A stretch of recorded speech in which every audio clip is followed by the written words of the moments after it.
Spring is here, and we have updates from basically across the board. We got football as spring camp gets ready to open up. We got some quarterback recruiting updates, as well as a new commitment for FSU football. And then basketball, Michael. March Madness is upon most of the teams, not Florida State, but we do have a new era beginning in Florida State with a new basketball coach that's been hired after 23 seasons under Leonard Hamilton. So we're going to talk about that as well. And then baseball struggled, had their streak snapped. Can they bounce back this weekend against Boston College? So, springtime is always a fun time for sports before we hit that kind of dead period in the summer. The Yeah. weather's nice. It's time, I was back outside doing some grilling last night. So, man, I love springtime. And so we got some stuff to talk about from across the Florida State landscape here. So excited to get into this one for you guys. But before we do that, Michael, how are you, my friend? I'm good, Jesse. Good to be here. Yeah, we got some stuff, some tinkering here. I know in the springtime it gets really hard because you're just jonesing for news and information. You're ready for Yeah. football, and you're a week away from that. And of course, it'd be nice if FSU basketball was in March Yeah. Madness, but it's been March Sadness. But now we're going to March Hopeful with Yeah. Luke Louts on the ground, and then of course FSU baseball giving us all the joys, except for maybe this past midweek. But we'll talk about that. Can't wait to jump into the show. Yeah, hopefully this is one of the last times that we don't have basketball to talk about in March. But again, man, like you said, it does get kind of dry out there when before you hit that spring camp, and then summer is even tougher. So guys, as a podcast, I promise you, we are scraping the barrel for every little bit of football content that we can bring you. And so let's start with a late addition to Tribe 25. Now we had pretty much thought Florida State had put the bow on their 2025 class, but they do make a late addition with a quarterback commit. And this is an interesting one, Michael, because depending on how the next few months go in the court system, this is, he's coming on as a preferred walk-on is what I'm Right. being told. But once the House settlement and the 105 roster limit goes into effect, he will count against your roster limit. So, the walk-ons is something that's supposed to be going away. So you do have to talk about him because he is going to count as one of your roster spots. And that is Gavin Mary, 2025 quarterback out of Jefferson, Georgia here. And this is a guy that feels pretty much like a Gus Malzahn addition, right? Perfectly fit for that offense. He's more of a kind of a take a chance and see what you can get, maybe some upside, maybe just getting some good depth to the position here. But, as you make this transition to the Gus Malzahn offense, you kind of need some guys that are built for that system. And he feels like one of them that can, if you're going to have a guy that, because, here's the thing I think that's interesting when we talk about, oh, well, he's just a walk-on or he's just this or he's just that. Gus Malzahn took a team to the national championship with a converted Right. DB at quarterback. So it's not always like he has to have a 5-star Cam Newton type of guy to have a great quarterback in this offense. But to me, Markey is an interesting prospect here because he does have the size to be a bruising runner at 6'2", 235 pounds. He has a decent combination of speed, power, and athleticism.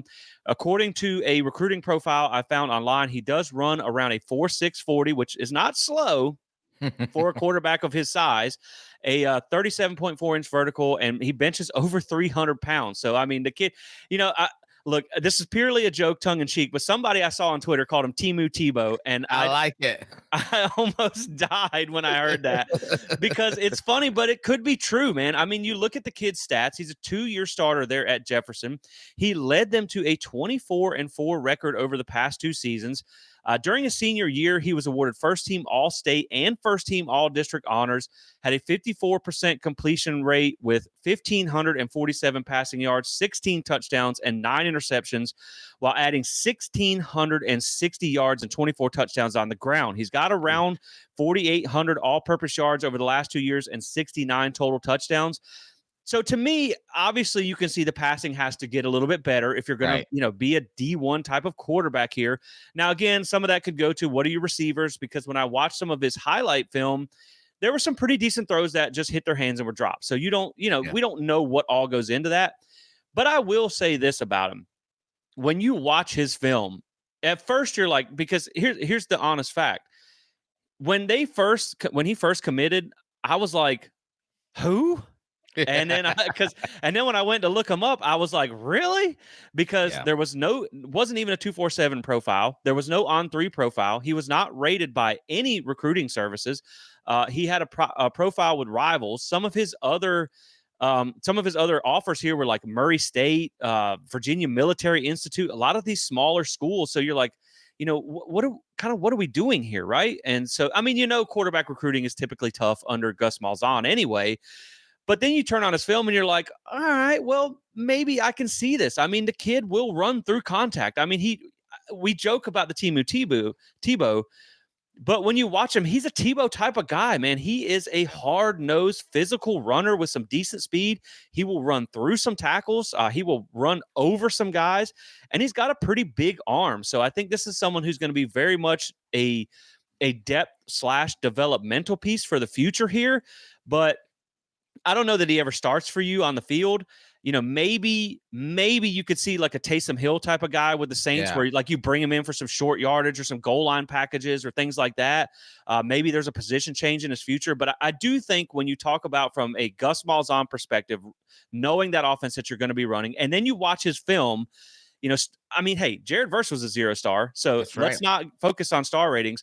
But I think when you turn on the film and you understand the offensive system that we're going to be running, I can see the take. Yeah, I I could understand why they would add him to the mix, just thinking like this is an opportunity to see what the development could look like. Again, like you've mentioned already, he does have that, Tebow-esque like style of just a bruiser who can throw the ball. Obviously the accuracy, the being able to read and lead the receivers has to get better. But over time, maybe that is something that ends up happening. Maybe in 3 to 5 years, because let's be real, they're staying forever now. Yeah. He might be a 25-year-old with a 401k and 3 kids Yeah. and be able to get on the starting field. Also, you could see, like you said, that kind of the quarterback from the Saints, Taysom Hill. Or it could be a potential move to a tight end like situation that then they could use him in that H-back situation, some Right. trick play situation, something of that nature. I'll be curious to see what ends up happening with him, because I don't think Florida State would just waste a roster spot, knowing what we're moving to in the era of college football that we're in, on a kid that's never, ever going to see the field. So I'll be interested to see what they do to develop him. Yeah, I agree. And one of the things that I did think about when they brought him on is Brian Courtney, who was a high school quarterback That's right. who kind of played a little bit he played some defense too. I mean, he was kind of just the best athlete on his Yeah. team. And then he came in and made the transition to tight end here at Florida State. And so I think this could be one where, like you said, he could be someone that you could use in different forms or ways. And then I also think, when you look at it, Castellanos is only here for 1 year, pretty That's much. right. And then you also have the 2026 recruiting that we're about to get into, where you have some uncertainty there too. You're still looking to replace the Smeagol kid that That's right. decommitted from you. So again, I don't know that this is going to be a big impact guy for you, but in the future, I think it gives you added depth for a guy that fits the system very well. And that's something Yeah. that he talked about when he committed. And then I also think that you have that potential upside. I mean, if you Right. get his arm figured out, the guys, he could be pretty decent for you. Now, let's stay in the vein of quarterback recruiting, because we started with a quarterback talk here, because this is a big subject for Florida State. Like right now, as we just talked about, you are transitioning into that Gus Malzahn offense. And so what is the future of the position going to look like? Because obviously you brought in Castellanos to stabilize the ship, over 1 year or so. And then you have Brock Glenn, who we're still waiting to kind of see, is Brock Glenn ever going to turn into anything or not? Right. You have Trevor Jackson there that is MIA essentially. Like that's one of the things I'm waiting to see, like in spring, is this guy still can he be what we think he can be? Because he looks like he was going to be great for that offense. And then you also have Kevin Sperry there, but you're still trying to figure out the future of that quarterback room. And so you have two big names on the recruiting board for Florida State that have scheduled visits. So we're going to do a quick quarterback recruiting update for 2026 right now. As like we said, you're still searching for that replacement for Brady Smeagol out of that 2026 class. And the top name on the list is Landon Duckworth, 4-star Yeah. quarterback. This kid is probably a number one on the recruiting most wanted list for Florida State because of the importance of that position, because of the caliber of recruit that you have here. This is the one they really want. Now, he has an official visit scheduled over the summer from June 13th to June the 15th. Now, Florida State is in a good spot with him because of his prior relationship with Gus from his time back at UCF. Keep in mind, UCF was actually listed as the favorite to land That's right. Duckworth before Gus left for Tallahassee. And then once he left, that obviously that relationship, or with UCF anyway, kind of fell through. He committed to South Carolina, but has since decommitted from South Carolina. That's right. And he has seen his recruitment kind of take off here. So there are some more big fish that have jumped into this pond with you. So you kind of have the inside track with Gus in your back pocket, but the competition just got a lot harder because, I mean, this kid has one, he's taken off. He's one of the on three said that he was one of the top three remaining quarterbacks available for 2026. And so some of the names that are also scheduled for visits are Georgia, South Carolina, and Ole Miss. So again, you have some tough competition there. Now, when I was reading some of his quotes, he did say that he is willing to commit before the season starts if things feel right. And he is talking to some other programs as well, but those are the top four that he is focused on right now. And if things are still kind of uncertain, he will take his time and he will wait till either during or after the season to make his commitment. But again, man, this is the guy that you want. He is perfect for that Gus Malzahn offense. And you got some, you're going to have to go toe to toe with some of these big programs. But if you can get him, not only is that a huge win for Florida State, but that's a huge win on the recruiting trail. And this is something that we talked about on the last episode with high school recruiting, where we were hoping that bringing Gus in, a guy who has recruited at a high level at a Power 5 program like Auburn, did great things at Central Florida there in the recruiting aspect. This is where you want to see him kind of come in and be like, look, this is where we can turn high school recruiting around for Florida State. Man, this would be a massive feather in your cap if they could win this recruiting battle.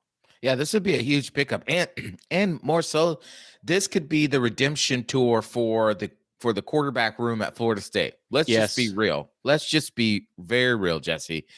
Mike Norvell, for all his goodness and energy and all the things he's done outside of Jordan Travis, he has struck coal, when it comes to the QB room. Obviously, Brock Glenn is still there, but man, we've seen him, the past 2 seasons get into games, and it's not been very good. Obviously the Smeagol kid decommitted. I mean, we could go through the list of quarterbacks who came to Florida State under Mike Norvell, have not panned out, transferred out, gone somewhere else, has not worked out. And so what we're hoping is that Gus Malzahn, even though he has not had a great history with quarterbacks per se, the recruiting of these quarterbacks and hopefully developing them in the right system could help turn the tide. And Landon Duckworth would be the beginning of that. It would be a huge pickup to get this kid into the fold and then to see what happens, because TC Thomas Castellanos is a 1-year rental. And after that, we don't know. And so it'd be great to have somebody who fits the system, who could do what that quarterback's going to be asked to do, and is a high caliber 4-star player coming in from the high school ranks. Yeah, no, I definitely agree there, because again, like you said, you kind of need to finally hit on one of these quarterbacks. I mean, you've brought in some highly rated guys that haven't really done a whole lot.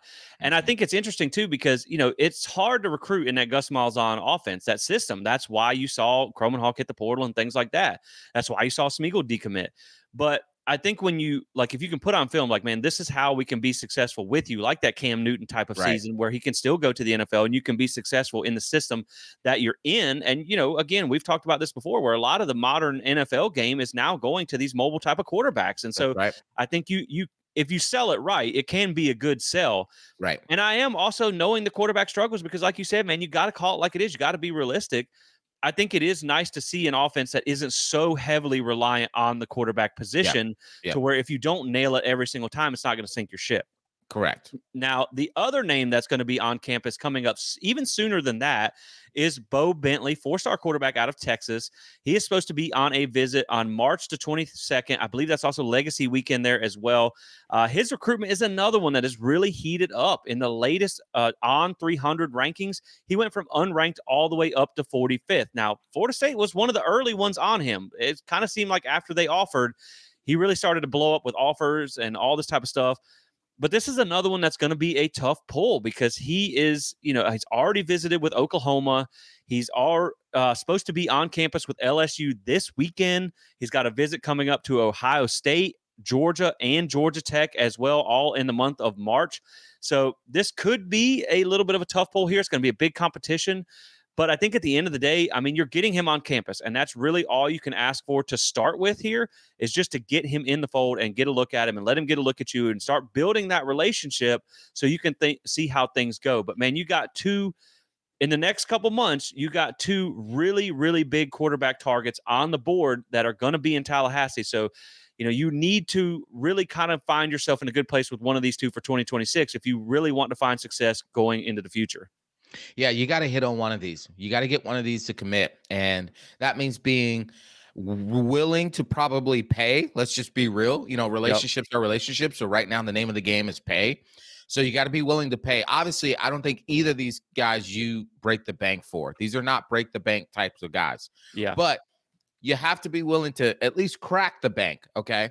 Because Yeah. you need this quarterback room to begin to work itself out if you're going to attract other stars. As we all know, wide receivers, running backs, offensive linemen, they want to know who they're going to play with at the quarterback position. Is this guy going to be a guy they're willing to get in the trench hole with?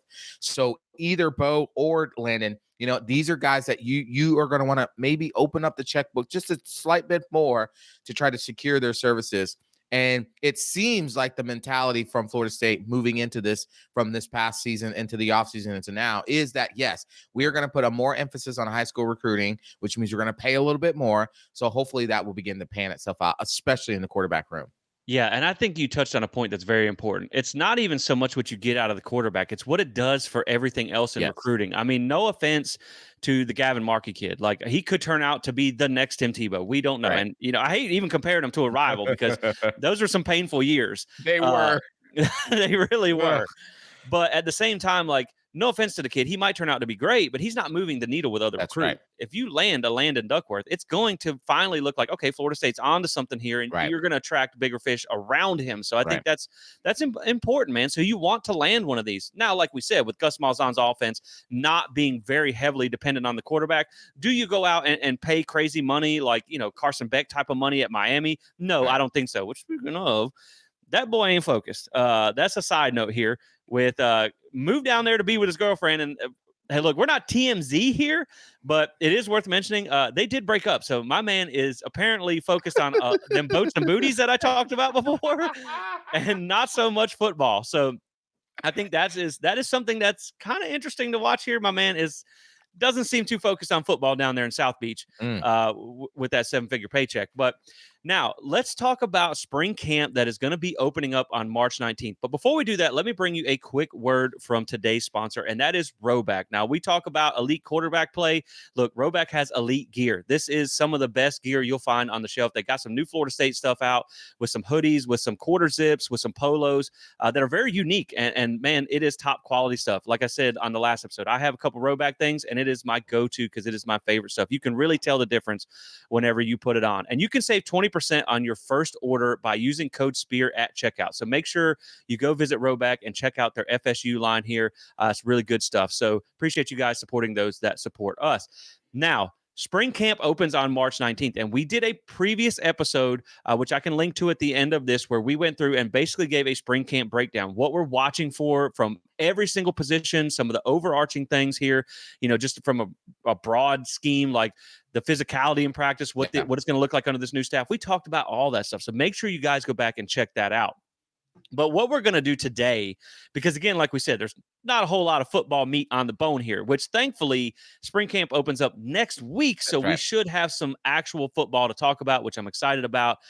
So today, Michael, we're going to talk about our top 5 players you're most excited to see in spring camp. And if you're watching on YouTube, as we go through this list, drop your top players that you're excited to see in spring camp, because there are some new ones, some young guys, some older returning guys, some new transfers. So that's what we're going to go through right now. We're going to give you who we're most excited about and a little bit of why we're excited. So I'll kick us off, Michael, here with my number 1, and that is Squirrel White. And I know that people are going to, maybe that's not at the top of most people's list, but the reason I have him at my number 1 is I truly do believe, look, I love Deuce Robinson. I love Hakeem Williams. I love all the other guys that we have in this wide receiver room. BJ Gibson, LaWayne McCoy, all these guys are great. If Squirrel White is healthy, I think he has the potential to be an immediate X factor for this team. Again, game one against Alabama, 2023, he put up, I think it was 110, 120 yards against Alabama and a touchdown. This guy has a chance to make an immediate impact. I'm not going to say that he's going to be like a Keon Coleman type of impact, but I mean, the potential's there when you look at Yeah. his past level of Yep. production. I mean, he put up more yards, I think, in 2023 at Tennessee than Keon did with us in 2023 at Florida State. So I'm excited to see, is he back to 100%, because he was banged up last year, Yeah. and just, man, what that speed looks like on the field, because I think this Yeah. guy can be a game changer for this offense this season. Yeah, absolutely. I mean, he of all the wide receivers has the ability to take the top off of defenses very quickly, very quickly. Yeah.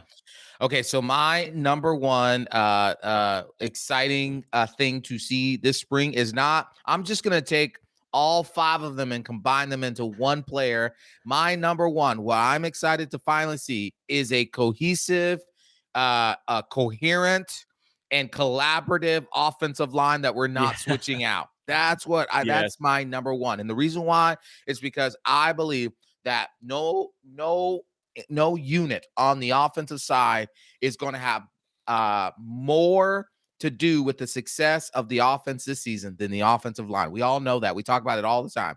That's why they're my number one. It's funny, when you told me this before the show, I was like, dang, I should have put that on my list. True, man. And the thing is, there's so many new pieces to look Yep. for, and so many pieces that I think are going to be really good. And Yep. on top of that, you're also seeing these guys perform under a new coach That's who right. I feel very good about. I think Herb Hand is going to really transform this offensive line room. But like you said, man, all the players, at least offensively, that we want to talk about, that we're excited about seeing, it's going to fall flat if That's you right. don't figure this offensive line out, because That's for right. everything that this team was or was not last year, it all started up front. It didn't That's right. matter if the quarterback was good. It didn't matter if you had Jordan or Jameis back there. It didn't matter That's if you had right. Keon or Johnny or me out there. They That's didn't right. have time to do anything. So you got to fix it up front. So I think that is a great pick to see in the spring here. My number two here is Azumain Chroma. And I just think, man, this kid is different. Like, this was a huge recruiting win for Florida State to start with, to flip him from Georgia at the last minute. But when you watch his film, this kid's different. And, like, don't get me wrong, I'm excited about Cam Davis. I'm excited about all these guys behind a better offensive line. But, man, I think Chroma has the ability to come in and be a game changer, a real contributor, even as a freshman. And so I'm Yeah. excited to see what that looks like. I mean, again, keep in mind, Gus Malzahn even talked about, when in his introductory press conference, when they asked him about Chroma and getting somebody like that, he said, look, I think it was Michael Dyer was the MVP of the That's right. national championship game when they went in with Cam Newton there, and he was a freshman. Yep.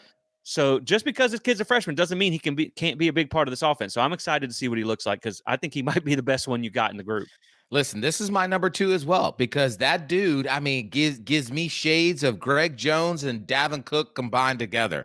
Yeah. I mean, that dude looked like he was born ready to run over a bunch of people. He probably punched his way out of his mom's womb. Right. Like, I mean, gosh darn it, that boy's so big. And he looks powerful. And the way he moves on the field in those pads, if you look at his high school film, my goodness. So, yeah, I mean, look, I'm excited about Cam Davis progressing from his freshman season. I know that room is stacked. You got Sam Singleton, Keziah Holmes, you got all those guys. But this guy, Uzma, brings the star, at least the high school star power we've been desperate for since Dalvin Cook, right? And Yeah. so we're like, I think he's going to be excitable enough to show us that. So I'm excited to see what he can do this spring. Yeah, my man came out the womb and stiff armed the doctor on the way out. So for my number three, I'm going to move over to the defense, and that's going to be James Williams, defensive end transfer from Nebraska. And the reason I'm so excited to see him is because he came with a lot of hype. I mean, when your nickname is the sack man, or whatever, you're gonna need to live up to that. And at Right. the same time, we talked about this before in our spring preview, which, again, I encourage you guys we go more in depth on this stuff. He was a rotational package player at Nebraska. Now, he may have been good, but he was good in those packages and those Right. rotations.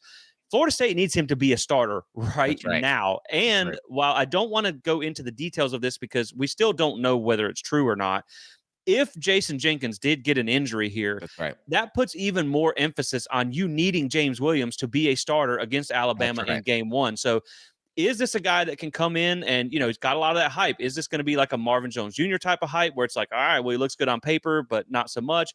Or is this going to be like that Jared Verse or, these guys that have come in and lived up to that hype? And so That's right. he is one that is very high on my list that I want to see because, again, we've seen from 23 to 24 the difference a game-changing edge rusher can make. Absolutely. And again, we need James. We need him to step up to be almost an every down player. Now, again, we know Florida State is really big. Well, I guess they used to be really big on rotating those. So we'll see what that looks like now in Tony's white defense. But we need him to step up and be an everyday down lineman. Now, my number 3, I'm gonna stay on the defensive line per se. I'm going with Daryl Jackson. Now, Okay. listen, you remember 2 seasons ago, they were saying this boy, they couldn't even run practice because he was just disruptive and they had to take him off. Then we finally get to see him. He doesn't really have a great beginning nor a Mm-mm. great mid, but then he Yeah. starts coming on towards the end of the season. And at the Orlando Boosters Club event, Tony White literally said, our biggest recruiting win was getting him to come back. I want to see why this was the biggest recruiting win. I want to see him be dominant this season. I want them to have to scheme the center and the 2 guards around this guy just to stop him in this new scheme. Oh, I'm with you because actually my number 4 is also Daryl Jackson because I think for me with Daryl Jackson, you make a lot of good points. Like he could be a absolute game changer at the nose tackle position. Like Right. if you go to that odd front, and they will run Right. odd and even Yeah. front, but if you go to that odd front, obviously you have one defensive tackle lining up in the middle there. And so if you have a guy who's 6'6", 330 pounds, who's a 5th-year senior or 6th-year or whatever he is, because he had to Right. sit out a year, he could be a game changer for you because, Yes. like you said, man, he was a guy who they said you could barely run practice at times because he was so dominant. Now, was that because he was dominant or was that because our offensive line was trash? Because we kind of saw that was the case more than anything. And really for me, I think it's more like this is his money year. Yeah. He's going to be under a new defensive line coach. Is it his time to dominate? And one thing that I've talked about in the past that I don't know that this makes a difference or not, but all of his quote unquote friends, also known as I think distractions, are gone, right?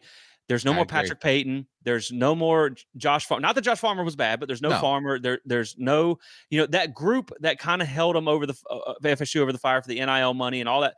All those distractions seem to be gone. Like he is becoming he's standing on his own 2 feet this year. Yeah. And we heard James Williams talk about Daryl Jackson has stepped up as a leader on the defense, on the defensive line, and across the whole team. So, man, I think it's not so much I'm ready to see what Daryl Jackson can do. It's the fact of that Florida State needs Daryl Jackson Absolutely. to have his best year. And so he's my number 2 as well, because if he turns out to be what we think he can be, man, that's going to change what this defensive line looks like. So now that was my number 4. So I'll let you go ahead with your number 4.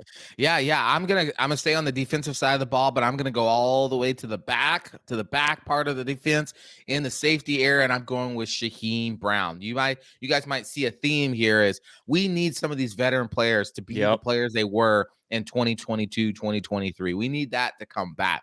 And Shaheem is just as important to that. We need to see that ball hawking, knock you to the ground, talk you ish, as they like to say, as the players say, right? And be in the right place, not get moved out of the play, not get blocked by some irrelevant offensive lineman, and you're like 10 yards out of the play, just continue to be blocked all the way to the water boy seat. Like, no, we need to see the Shaheem Brown that was in every play, that had his nose in everything, that was just up there, just giving the business to everybody on the offensive side. And so I'm excited for. He's my number 4. I think he needs to have a big year this year. Yeah, man. When I played, I think that's a great choice. When I played football, we used to call it brother-in-law, right? Where like you would just kind of allow yourself to be blocked out of the play. Like, all right, bro, don't put me on my back, but I'm gonna let you block me, right? But I think this would be huge because obviously you're replacing another safety, right? And so if you could have Shaheem lock down one of those safety positions, then you have more options at the other position there, and you have some guys that I like, but you also had some guys that didn't have a great year last year either. That's right. And so, I mean, when you look at Shaheem, he was a guy that came into last season realistically on a lot of people's list of being a potential all ACC caliber player. Right. I mean, he had really shown flashes of coming up and had a lot of experience. and he had a terrible season last That's year. right. And so you really need him, like you said, man, as one of your returning veterans to really have a much better season than he did last year, because that safety position is so critical. So I think that's a great choice. Shaheem, we really need a big year out of him as well. Now, my number 5 here, I'm staying in the trenches with another freshman that I'm really, really excited to see, and that is Kevin Wynn. Yeah, that's a And good one. not only am I excited to see him because this is Florida State's highest rated defensive tackle recruit in ages. So you Yep. kind of get that, like, could this be maybe Artemi Jernigan 2.0 coming Mm, in or something like that? Again, you look at the dominant defensive tackles and the difference that they make in the trenches there. But for me, I think a lot of it is, this is something that we talked about in the spring episode as well. If you were to go to an even front, right, you have Daryl Jackson and Daniel Lyons, and then who? and then who? You have whole lot of unproven guys. Of course, Right. you have KJ Sampson that looked good, but didn't really do anything during the season. Right. Grady Kelly moved on, not really missing anything there. But I think for me, that's one where if Kevin Wynn comes in like the guy that we think he can be, he's going to play as a freshman, even Right. if it's as a rotational piece. And if he's good, that's really good for the depth of this defensive line, which is Right. a concern of mine going into the season. Because, as we talked about on that other episode, I think coming out of spring, if you're to hit the portal for somebody, it's Right defensive there. line is Yes. high on the list. So I Yes. think Kevin Wynn is a big one, man. And I'm really excited to see what he can do, because, the Navy All-American Bowl, they were making him sit out of practice because he was so dominant. So I'd like to see some of that in spring.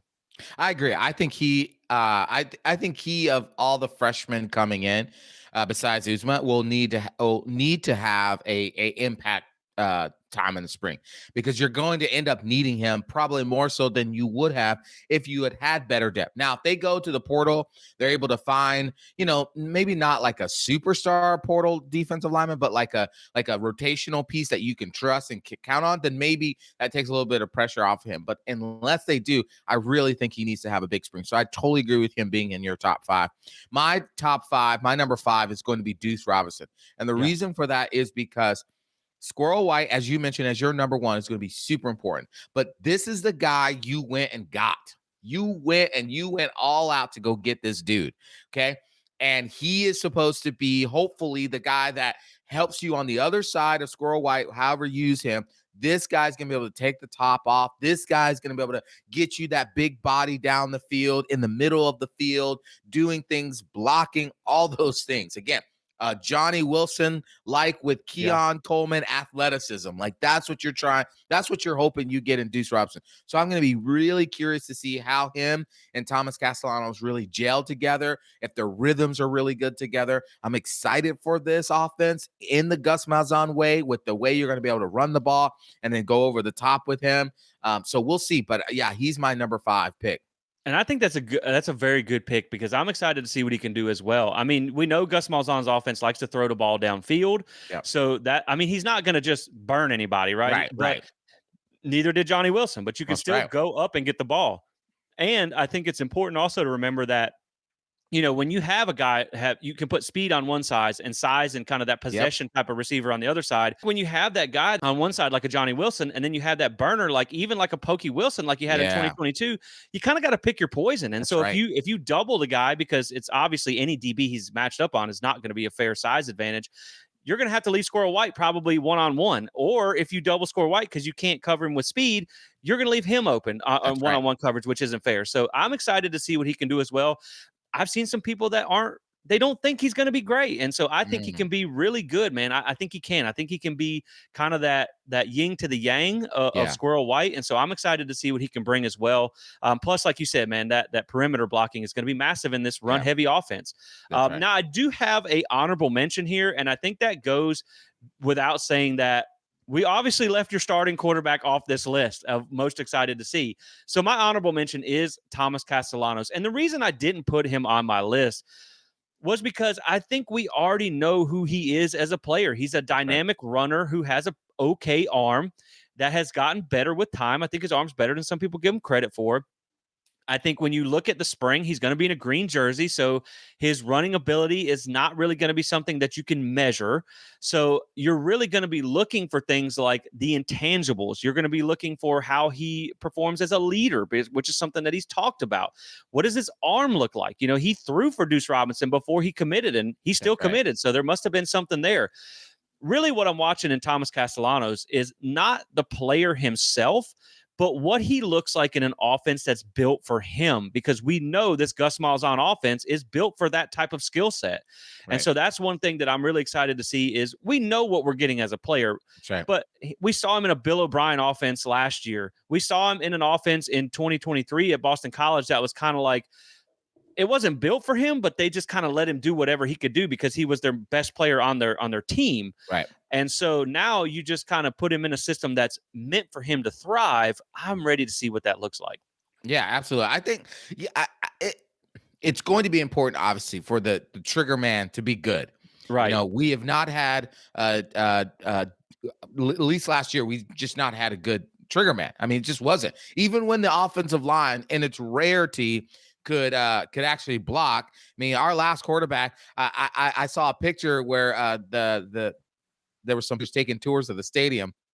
And this one guy took a picture and he found the exact mark in the stadium where DJ threw the ball over the wide open dude. I think it was the Boston College Boston game, College. Yep. and it hit the stadium. There's like a little crack in the stadium. He found it where he missed the wide receiver wide open and found that crack. Okay. When your trigger man is throwing to the brick of the stadium, that's a problem. And so, yes, having to see what Thomas Castellanos can do, having to see his leadership, having to see his accuracy, having to see how he's built rhythms. Is he making the right checks? All those things are going to be important for the spring. Now, we're not going to jump off and get crazy. We've already said this, that we're waiting to see how they produce on the field against Alabama. But it'll be good to give us a little bit of like momentum and good feelings around where he is as this offense continues to develop.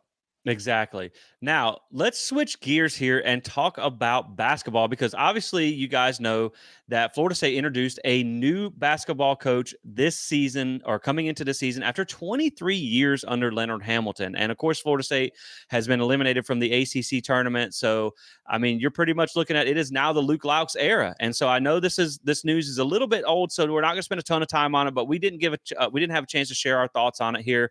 So I'm excited about this hire, right? He comes in, played at Florida State from 2008 to 2012. He obviously has ties to this university.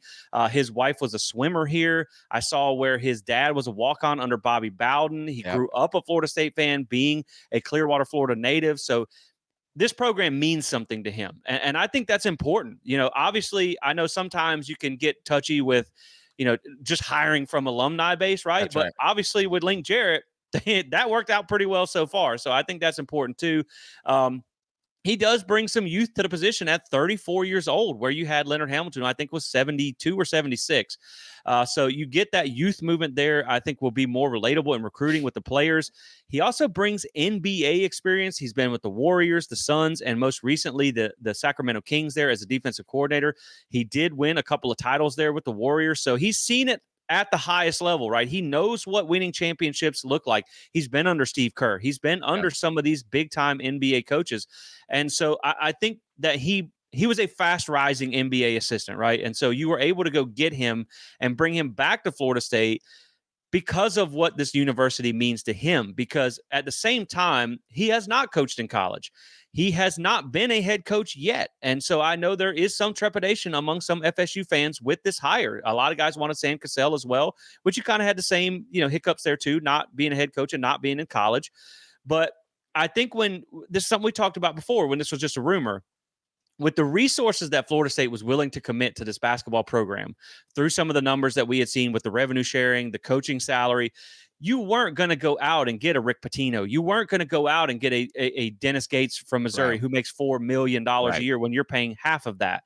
So the truth of the matter was you were going to kind of have to try and find like a diamond in the rough type of coach, a guy who was going to come here because he wanted the job, Right. not for the money and the intangibles. And so I do think that for what you committed, this is going to be a good hire. And I watched his introductory press conference, and I thought he said some pretty good things in there. I think the one couple of things that really stood out to me was he sounds like he knows the challenge that's ahead, right? He talked about not going and recruiting head to head against the better programs in your conference, like a Duke, like a North Carolina, but instead focusing on the state of Florida.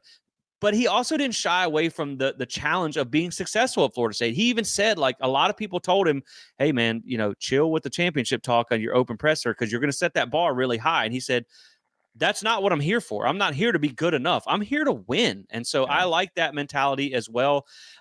So I think when you talk about it, like you're going to have a guy who has had a history under some Leonard's defenses, was a defensive coordinator there with Sacramento.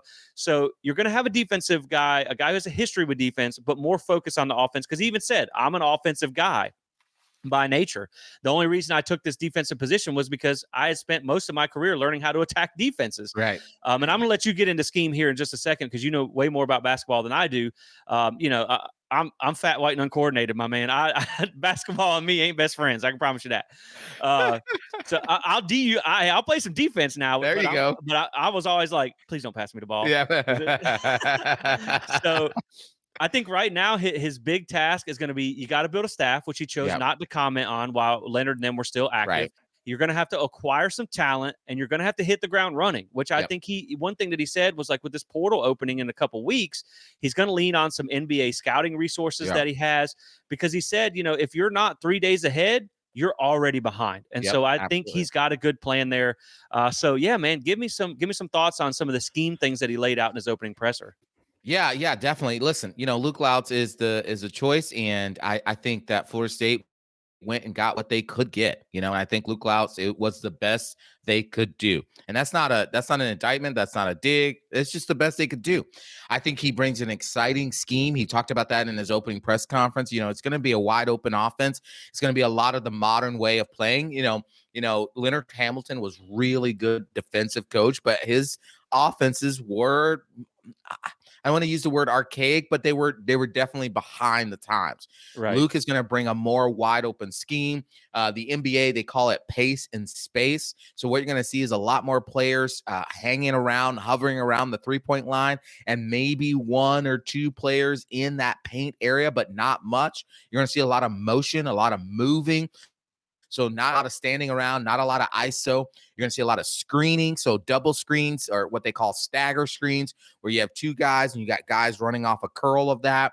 You got zoom action. So you're going to see a lot more 3-point shooting and a lot more layups. What you're going to see less of, which you saw a lot in Leonard Hamilton's offense, is that mid-range game, that 2-point shot, because the 2-point shot, according to analytics right now, is the most inefficient shot in basketball, whether it's NBA or college or even high school. It's inefficient just because you're not used to the way kids are being trained right now. They're shooting layups, they're shooting threes, and so it's the 2-point shot is the most inefficient shot right now. And so you're going to see a lot of that. You're going to see, believe it or not, you're going to see 5 men, the center. You're going to see them probably taking more threes than you're probably used to seeing at Florida State. And it's going to be weird. It's going to be jarring. They're going to be jacking up shots. And what's going to happen to part of this offense, Jesse, before I throw it back to you, is that you're going to have days where this team, however they assemble, now that he's got to go out in the portal, he's got limited NIL resources unless he can, get the Spanx lady to help out there that we've all been trying to get. He's going to have to go get these second tier portal players who are at these lower, D1 schools, maybe D2s, but they're lighting it up. They can shoot. They can create offense. And what's going to happen with this offense is you're going to see days where, oh my gosh, they're shooting the lights out. They can't miss. It's wild. They're getting layups, they're getting threes. And then you're going to see other days where it's like they can't hit a barn side of a door, or whatever the saying is there. Right. They're just going to miss because it's a hot or cold offense, but it's the modern way. If you want to go and look at some comparisons so you can get yourself kind of ready, go see the Alabamas, go see the Kentuckys, go see the Oklahomas, go see those schools that are Florida that are playing. I mean, yeah, right. Like literally 2 hours from you, Florida plays that style of offense as well. That's what's coming to Florida State. Yeah, and I think, one of the things that he touched on is this is an offense that he didn't name names, but he said this has been successful at some of the best programs in the country, and Yep. you just named a few of them. And so, Yep. yeah, I think that's important. Probably will help in recruiting to have that more modern style Yep. game so you can develop players for the NBA. And he has been a development guy in the NBA for a long time. So I think, he said he wants guys that are hard nosed, who are willing to commit, to spend some time here and go make Yep. real money in the NBA, who are bought in. He sounds like he's going to set some principles there, and he did talk a lot about those efficient shots. He's like, look, That's right. in a broad view scheme, you want to create those efficient shots. You That's want the right. kick out threes, the touch to paint, as he That's called it, right. a lot. So That's you right. want to create a lot of those, and you want to keep the other team from getting those. You That's want to right. finish without fouling and things like that. So it sounds to me, it sounds like a good scheme to work. It's just now you have to go out and get the pieces to do it, right? Right. And I think the good thing about him being at that Syracuse game is you got an opportunity to scout your team in person to Right. kind of see what pieces will work for that offense and maybe what won't. And then Yep. maybe you can really know what you need going into next year. That's So right. it'll be interesting, but I'm excited, man. You obviously got to give Leonard props for keeping this program respectable for a really long time, but it was beyond time for a change. So I'm excited to see it. Yeah, I just want to say this one last thing, and this is really important. This is really key. Michael Alford, kudos to you for making the hire now instead of Right. waiting till Leonard Hamilton was actually done. I know you were trying to be very respectful, but it was key because Laux and however he gets his staff together, they will have a couple weeks to really go out and assess what's in the transfer portal. We've seen coaches be hired after the end of the season, and they only got like a month to put their roster together. Yeah. He's going to have time to now actually assess with March Madness and all that going on to assess what players they want to go after and have a plan ready to go that as soon as that transfer portal season's opened up, they can go and attack it. So kudos to Michael Alpha for getting this hire done now. Yeah, and he did talk about how, they acknowledged that he didn't have coaching experience, but they Right. also said that you're looking for the future. You're looking that, That's man, right. this is the fast rising coach. So we're looking at where he can be in the future. Right. And I think that was important because once you knew that Leonard Hamilton was stepping down after the season, That's you right. could start putting these wheels in motion because it That's didn't right. make it an awkward situation. And, like you said, now you have a chance where it's almost in a weird kind of way. It's kind of like we talked about last year, where I think almost the best thing for last year was that you didn't kind of stagger out to 6 wins to make a Yeah. bowl where you Yep. couldn't you could jump in the portal right away. You could That's right. start making these coaching hires right away. Florida State season is over. So now That's you right. can start making that coaching hires. You can start looking at the portal while everyone else is playing. And That's so I right. think that will be a big advantage to you as well. That's something we saw in baseball after that first year under Link Jarrett. Had a terrible season, That's but right. they were early to the portal. They went That's out and right. got some big pieces, and then they had a great turnaround season in 2023. So, with That's that right. being said, we're going to stay in the baseball vein and close the show out with some baseball talk here. Obviously, things did not go the way we wanted them to in the Tuesday midweek against Florida. Florida State does drop that game 7-2 for their first loss of the season. The undefeated streak does come to an end, but again, guys, I think it is important to remember that baseball is a funny sport, man. I mean, you look at all these teams that are playing college baseball. At the time we went into that Florida game, there were only two undefeated teams left, and it was Florida State and Tennessee. Not a lot of these teams had lost games to top 10 teams during a Right. midweek game. There are teams like Texas A&M losing to Texas State. You had some of these crazy games that had happened. Your first loss came against a top 10 team in a midweek game where your starting pitcher went out in the second inning. That's right. So it's not anything I would say to freak out about. Now, with that being said, I do think you raised some red flags, right? In this game, you saw some things that were a little bit concerning for me. Maybe this does look different if they have to go against your weekend rotation because Florida State's pitching weekend rotation is one of the best in the country, right? That's right. Florida had a better midweek pitching setup than you did. They had a guy who was Clemson's starter last year for a midweek game, and Clemson's a daggone good baseball program. Yep. So you just got outpitched, right, on that aspect. But regardless of what the pitching rotation they would have faced, man, the truth is the offensive struggles is what stood out more than anything. And that's something that we were worried about when they went against better competition. I mean, these guys that they were bringing in for Florida, they're throwing 96, 97 miles an hour. That's right. You weren't seeing that type of velocity against some of these smaller programs that you started the season against. And so you just really have to get some things figured out on offense. You only scored 2 runs on 6 hits. You had Lodis and Max Williams were combined 0 for 7. The team only drew 2 walks all game. And I think a lot of that had to do with they were just trying to do too much at the plate, trying to hit the cover off the ball, trying to hit home runs. They have to keep in mind what they're good at, and that's the small ball approach. That's getting on base, putting pressure on teams on the base path, and they seem to get away from that.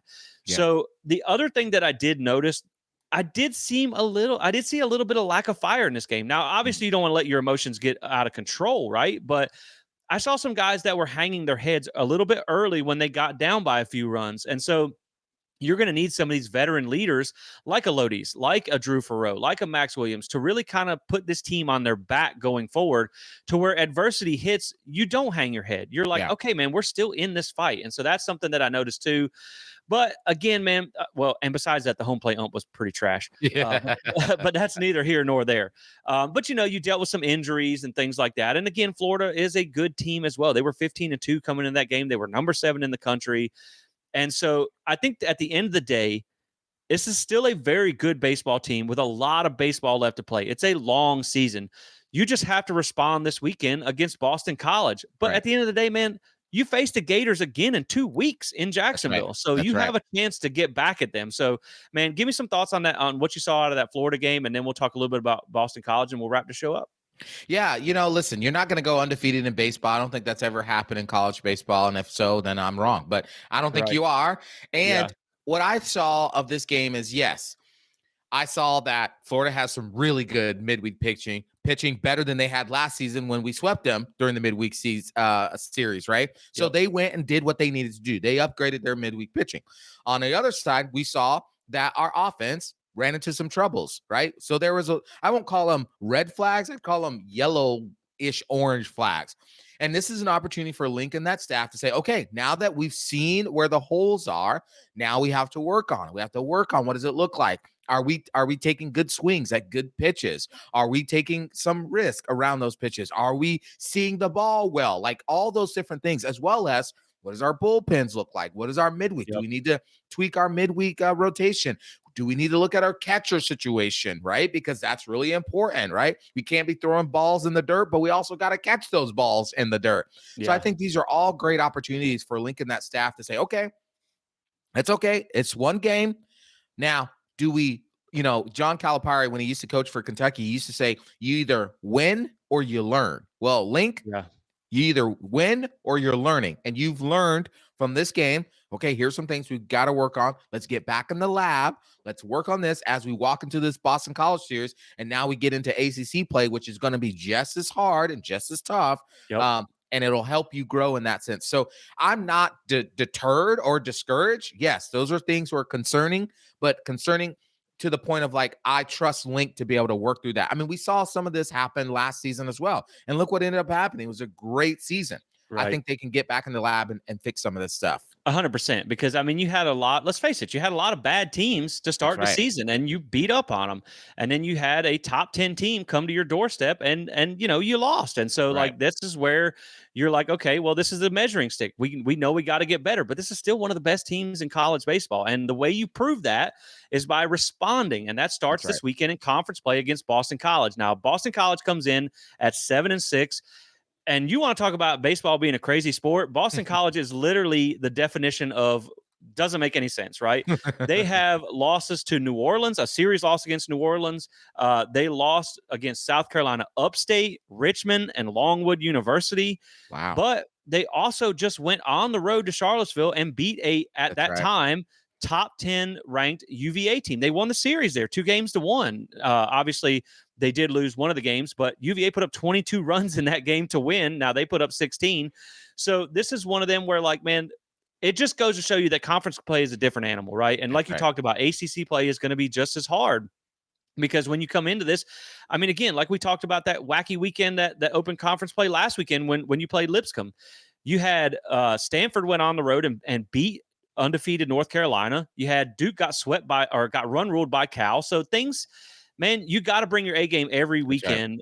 weekend in conference play, but you don't have to sweep every single series. You just got to That's get the right. series win. So if you can get That's 2-1 out of this, That's right. now, looking at Boston College versus FSU this weekend, just some quick numbers that you need to know here. Batting average, Boston College is hitting 297 on the season, which is 74th to Florida State at 336, which is ninth. Scoring, as far as runs per game, Boston College is at 8.6, so they're scoring some runs now. 43rd, Florida State is at 8.9, 36, so they're scoring pretty decent here. Yeah. Again, they put up 16 runs in a loss to UVA. Now, here is where you win the game, Michael, and this is something that we've talked about with Florida State baseball all season. You are not banking on your offense to win like you did last year. You That's are right. pitching and defense. ERA, you have a landslide advantage. Boston College's ERA, team ERA, is 7.71, which is 225th. Oh Florida man. State is at 2.68, which is fifth. So this is where you win this game. Fielding That's right. percentage, Boston College, you have an advantage there.